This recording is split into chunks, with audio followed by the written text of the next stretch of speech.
a lot of the conversations we're having over the past year not only have to do with diversity and equity, but have to do with, it's wrapped up in change.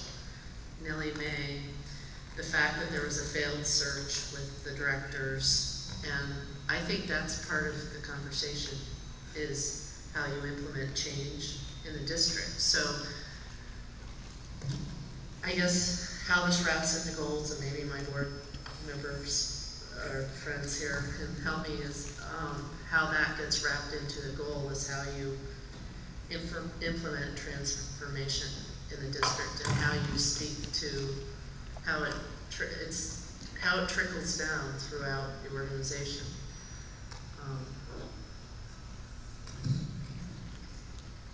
And I guess specifics on how you're going to do that, or you're asking for that. yeah, or just now, how or, that. Well, I just think it's to me that's the ongoing theme here of what we're, you know, some of the issues we've been talking about over the past several years.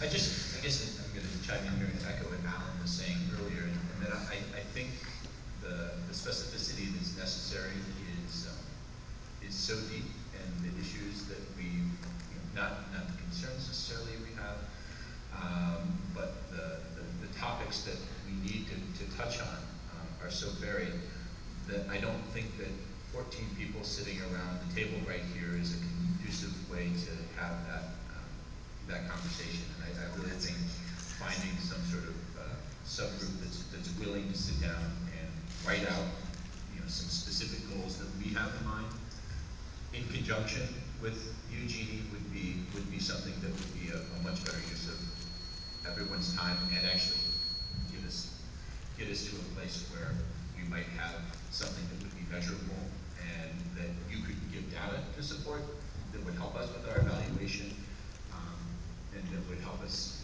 to, you know, with the contractual discussions as well.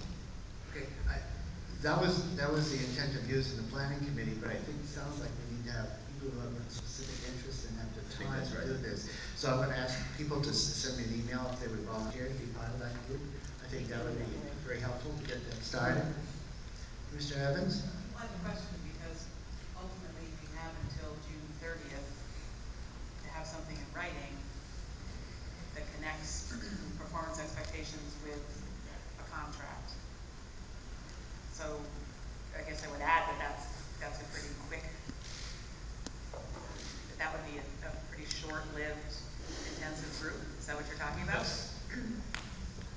I think that there's some wiggle room potentially. I think this is something we need to talk about, is exactly what that window is. But yes, I'm thinking something that's 4 to 6 weeks. Maybe it has to be done in 2 weeks. My hope would be that there would be a way that we could come up with, you know, some contractual language that would allow us to extend that discussion a little bit longer. But yes, you know, in 4 to 6 weeks, that we would have this, and that they would be measurable, and that they would be, you know. Mr. Madison?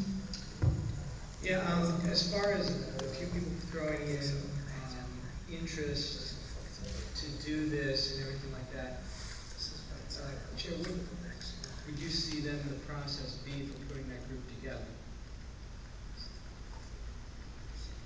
Normally, I'm happy to get volunteers and, right, who are committed, and I try to get people who represent various voices in the community and on the board, and ask them if they have the time to do what needs to be done. And what I'm hearing here is that we need to sit down with Jean and get specific to look at the SMART evaluation process, and see if we can come back with something that we can all accept or agree on. This is what we really are our priorities, and this is what we want our superintendent to be working on this And year. I assume that what would come out of the small group work with me would also come back to the board, so that the voices not present would be weighing in on that. That's probably what did not happen last year, was it did not come back to the board. The board, we had, Well, it did actually. it came to the planning committee, then right, and it was presented to the board, and then the board, we didn't have this in-depth discussion, which was probably our weakness. But as we learn, as we're all learning in this process, and we're all I think, becoming more committed to not just a superficial evaluation of our superintendent, but a much more rigorous one as a model for our superintendent evaluating her principals and directors and and modeling what we want them to do with their teachers. I welcome the conversation and the idea of the small group committee. I again throw out BSBA as a potential resource for the board and even assisting this committee so that you know, that this has been done before. And I think that ultimately the goal of everybody being on the same page is the right goal for the district. I just want to go back to one comment that Commissioner King made regarding retention of principals. I have had the opportunity to talk to, it's just by circumstance, board members who were in districts where some of our principals that came here have now, and they have left. And their comment to me was they heard from those individuals that our job description is far larger. Our expectations for what a principal does in Burlington is far greater than in other states and in other districts. And even a Vermont principal, a Vermont school board member told me, a principal that we have hired in Burlington has stated that Burlington did not have anywhere near the resources to support that person in their principalship that they had in a very small community in Vermont. So part of the success for some of our principals is the type of job that they may not have expected they were having to do. And it may also be our responsibility that we did not provide the support and resources. It goes to a complaint that one of my constituents had about not being able to find information on that school's website. Just to find the teacher's number or information about the teacher. And I talked to, in one of my frequent visits to the school, I was talking about what is it that we have a difficulty with keeping up the website for that school. And basically there were a lot of reasons given, some of which could be excuses, but basically it's time commitment and that the skills are not there and the priority is in other areas. So we as a board sometimes set priorities and we forget other responsibilities that they could be doing. And so that, I think that showed me that just in keeping the website up for communicating to our parents, those who want to find the information have a hard time going to the website of a particular school, and they want to be supportive. They're supportive of the school, and they really, wonder why the school doesn't have the time, the resources, the talent to do that. And so that's again comes back to some of our responsibility. Okay, Commissioner Grimm. I completely respect the breadth of the principal's responsibility, and that perhaps in Burlington, Vermont, that is an unusual job description relative to other districts. But part of that hiring process is being sure that the candidate understands the scope of that job description and is equipped to meet it. And so perhaps within that, that's some of the breakdown is, does the person understand the breadth of that job description, and are they in fact the best candidate? Commissioner Scott? This is probably not the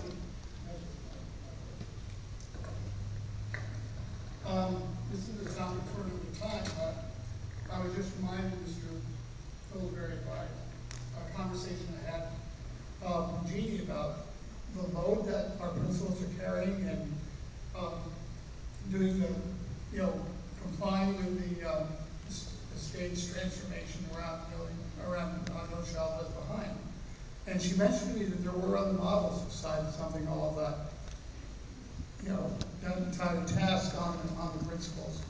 And I think, any principal coming into our district has got to find this a very daunting prospect. And I don't know to what extent that has been relevant recently, but I really think that we should definitely look at other models of how principals are going to deal with corrective action, so that they can spend more time being principals and less time being bureaucrats. Can I comment on that? I mean, for example, I think you're right, Ed, and for example, we've had discussions looking at other models. Here's a database piece for you. Champlain Elementary has 40 students less than Edmonds Middle School. Champlain Elementary has, or actually it's Edmonds Elementary has 40 students left, and Champlain's just behind that. The two of them are pretty neck to neck. And yet Edmonds has a principal, assistant principal process. I've had the elementary schools have almost as many students as the middle schools. The middle schools have a 2 administrator model, yet we have a 1 administrator model at the elementary school. The admin assistants are now being asked to do communications, web postings, along with regular administrative work and answering the phones. Administrative assistants have been asking, is it possible to get part-time sub-administrative assistants? I mean, other models, basically it comes back to, and I would be completely supportive of looking at that once again, but it comes back to, we are doing things in Burlington at the administrative level as inexpensively as we possibly can and stretching people thin. Burlington, another piece about this is the federal government and the State Department of Education, as a result of the federal government, fairly consistently change the requirements of No Child Left Behind and how you're supposed to do things. For example, every single year that we have had to write a school improvement plan, there's been a brand new template. Every single year. And we have had 4, I believe it's 4, it might be 5, different technical assistance providers over the course of the same number of years. We just got assigned new ones last month. Stephanie and I just held a new set of, come meet your technical assistance providers, we're here to help you, and by the way, these are the changes coming down the pike. And the changes come down the pike in August and September, which is way too late, the school year's already begun. So it is a very daunting task to be an administrator in Burlington, and I think that and the support that's provided is, Stephanie meets with the principals regularly, I meet with the principals regularly, other central officers meet with the principals around a number of different pieces that we're doing. The state meets with the principals. We are required to provide mentoring to the principals, and we try to do that with other skilled administrators. And yet, the world changes very, very quickly, and you still have 360 students in the school. So I'd love to open up that conversation and look at other models of the way other schools are doing it, that are schools our size. In addition, Burlington is the only district in the state that has 6 elementary schools feeding into 2 middle schools with 1 high school, and I'm actually thankful that we're not a supervisory union and that we can do cross pollination and sharing of resources and sharing of, the way we do Spanish, for example, or the way we do our literacy coaches. You couldn't do in a supervisory union because you'd have to buy one for each supervisory union, and you'd have a number of part-time people and their contracts don't overlap. We have an efficiency to our system that lets us do that, but that efficiency also comes with some costs. So, that might be something that we want to take on as we have our resource discussion in the fall as well.